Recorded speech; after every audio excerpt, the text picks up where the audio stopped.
Picture this, one of the UK's most famous television presenters is gunned down on her own doorstep in broad daylight. In 1999, Jill Dando, the much-loved host of the BBC's Crime Watch, was shot outside her home in London. The case shocked the entire nation because Jill was seen as the face of justice and crime prevention. Initial investigations pointed to a professional assassination, a single bullet, no witnesses, and no clear motive. Years later, in 2005 and beyond, reinvestigations reopened the mystery, asking who would want to silence Jill Dando? Was it organized crime, jealousy, or something even bigger? The media storm only made the case more complex. To this day, her death remains a national wound in Britain. Police arrested Barry George, a local man with a troubled past, and in 2001 he was convicted of Jill's murder. But the evidence against him was weak, relying heavily on a single gunshot residue particle. After years of appeals and public outcry, Barry George was acquitted in 2008, leaving the case unsolved. The reinvestigation that followed in 2005 plus highlighted how fragile the original trial was. Could it be that authorities rushed to close the case because of media pressure? Critics argued that the real killer was still free, hidden in the shadows, while the wrong man had taken the blame for years. The trial became a symbol of flawed justice in high-profile cases, and it left investigators back at square one with no solid suspect. As the cold case dragged on, new theories emerged. Some claimed Jill's murder was linked to Serbian warlords after she presented reports critical of the Kosovo conflict. Others believed she was silenced by organized crime syndicates angered by Crime Watch coverage. Still others suggested she may have been the victim of a stalker or random killer.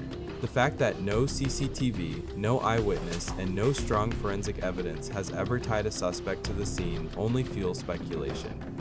Each year, journalists revisit the Jill Dando case, trying to piece together the truth that investigators still cannot prove. Every documentary brings new theories, but no closure. The silence of this case is louder than ever before. Decades later, the murder of Jill Dando remains one of Britain's most infamous unsolved crimes. Every reinvestigation since 2005 has failed to produce breakthroughs. Her colleagues at the BBC, her family, and millions of viewers continue to demand justice.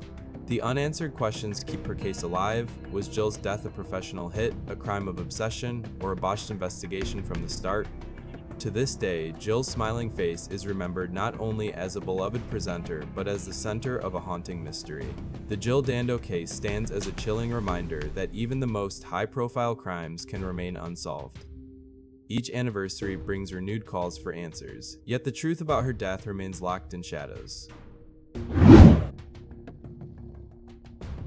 Imagine a small town waking up to discover its beloved teacher had simply vanished overnight.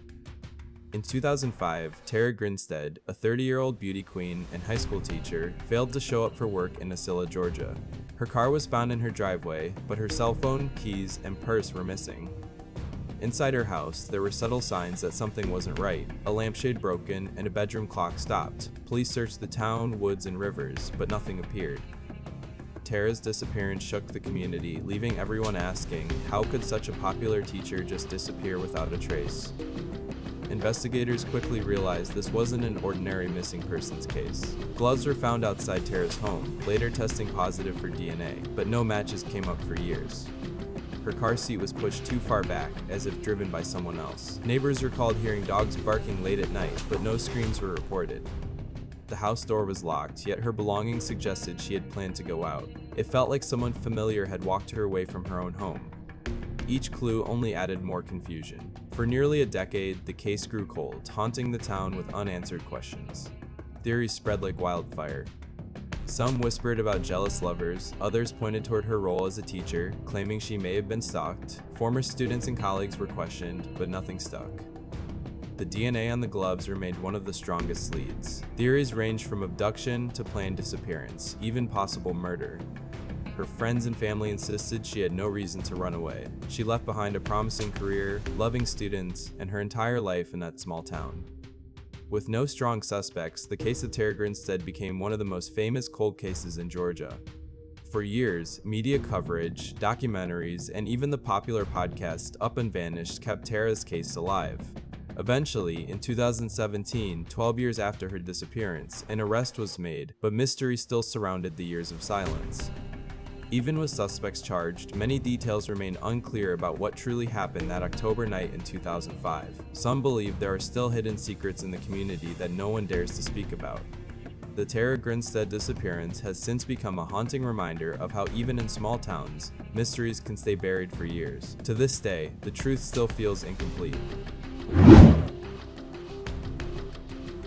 Imagine a man at the peak of his career suddenly disappearing without a trace. In 2005, Ray Gricar, the district attorney of Center County, Pennsylvania, left his office and never returned. His car was later found abandoned near a riverbank, but there was no sign of him. As a prosecutor, Gricar had dealt with dangerous cases and powerful people. That raised immediate suspicions. Was it revenge, corruption, or something darker? Police searched the river, fields, and towns, but no body was ever discovered. His laptop, which could have held answers, was later found in the river hard drive missing. To this day, the disappearance of Ray Gricar remains one of the most chilling mysteries in American legal history. Here's where it gets strange: the missing laptop. Investigators discovered Gricar's computer submerged in the Susquehanna River months after he vanished. But the hard drive was gone, later found separately, destroyed.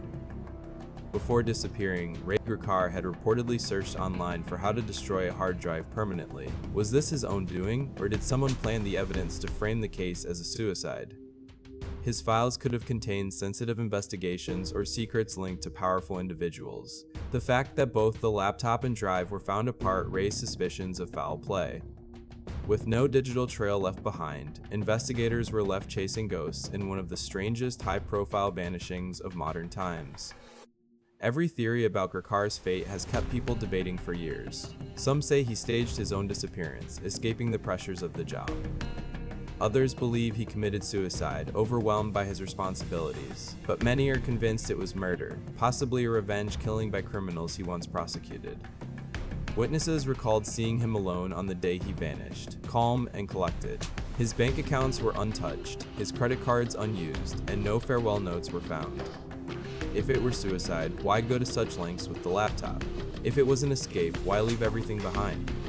And if it was murder, who had the power to make Ray Gricar vanish completely? Nearly 2 decades later, the Ray Gricar case still refuses to fade. Investigators, journalists, and even true crime enthusiasts continue to search for answers. His family believes the truth is out there, hidden behind layers of silence. To this day, no body, no weapon, no motive has ever been confirmed. Some link his disappearance to organized crime, while others whisper about political corruption. Each theory adds another twist, but none brings closure. The riverbank where his car was found has become a haunting landmark of mystery, and every year, the question still echoes: what really happened to District Attorney Ray Gricar in 2005?